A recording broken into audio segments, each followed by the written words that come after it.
Sports Talk Chicago, here with Jon Zaghloul. Last segment of today's program. Big thank you, first of all, to Mike North for joining us here today. That was so much fun. If you want to follow Mike, get more of his takes on Bears football, might be different than what you usually see. You can head over to his Twitter at North2 North. Mike North, legend, been in this business for 30-plus years, been on ESPN 1000 currently, of course, one of the originals on 670 The Score. We really appreciate his time.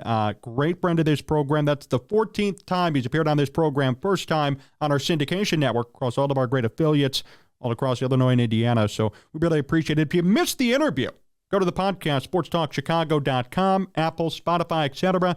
You can listen to every segment of the show, including the two-segment interview with Mike North. It's a hoot. You're going to love it. So we're appreciative of him. Last segment here on the program, and we have a little bit of Bears stuff to get to as well. I want to make sure we take some time. So a couple of news stories plus a brief Bear preview for their game Monday night. Remember, not going to be a Sunday. They're going to play Monday night against Minnesota and Josh Dobbs. But here's something pretty interesting. This is from Sports Mockery, good friends over there, Eric Lambert. ESPN Insider reveals the quarterback the Bears are eyeing in the 2024 draft. This one comes from Dan Graziano. He says this, quote, "The remainder of this season is effectively an audition for Justin Fields to keep the job. If the season ended now, the Bears had the top pick in the 2024 draft.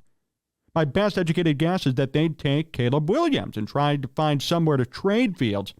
But if Fields lights it up over the next 2 months and shows improvement, it's not out of the question that he could be their starter again."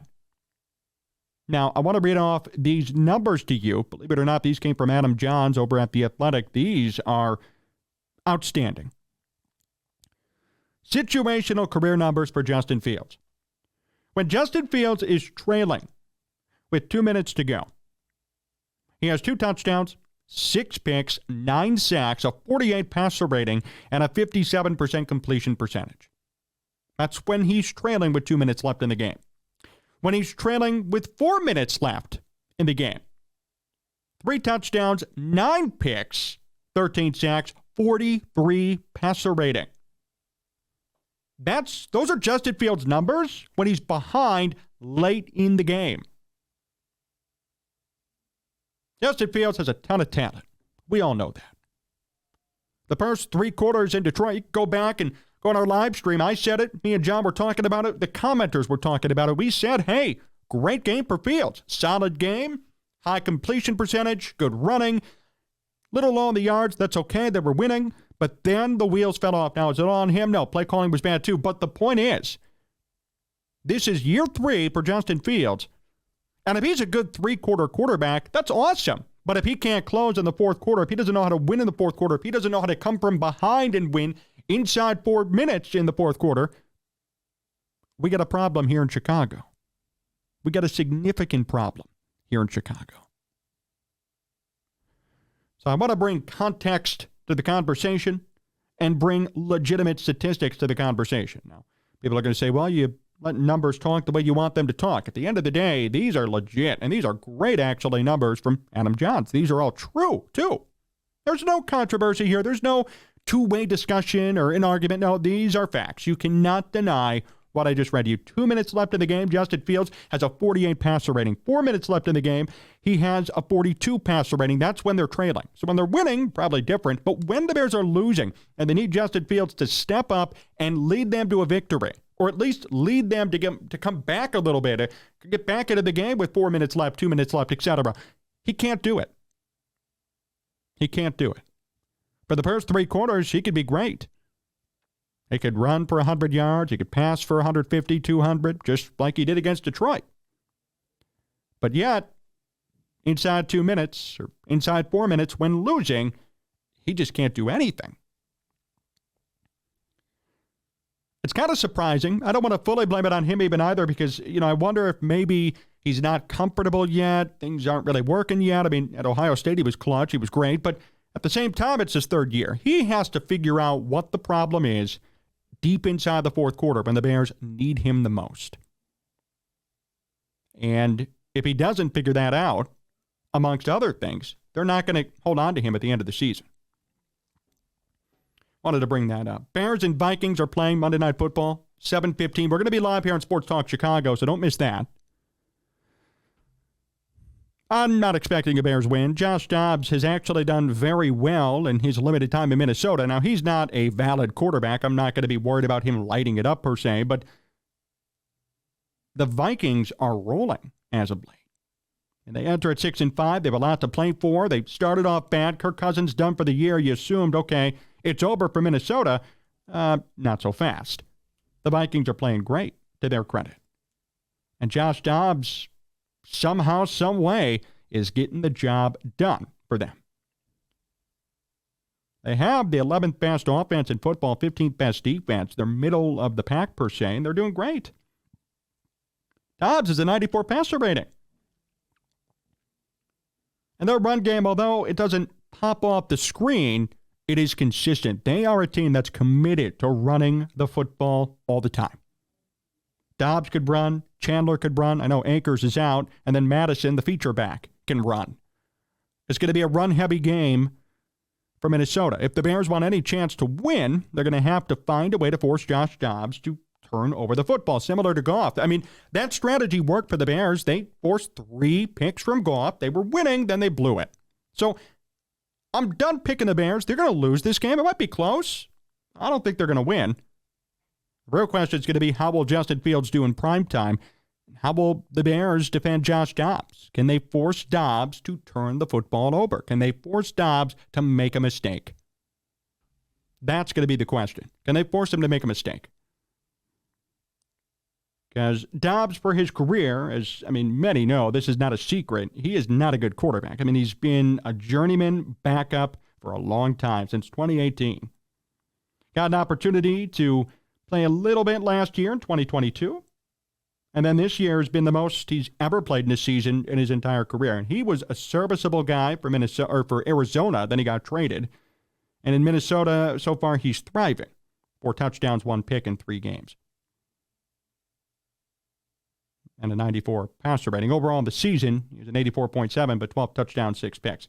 I don't know how to explain him playing well. I think maybe he has some decent personnel, and getting a real opportunity for once is certainly helping.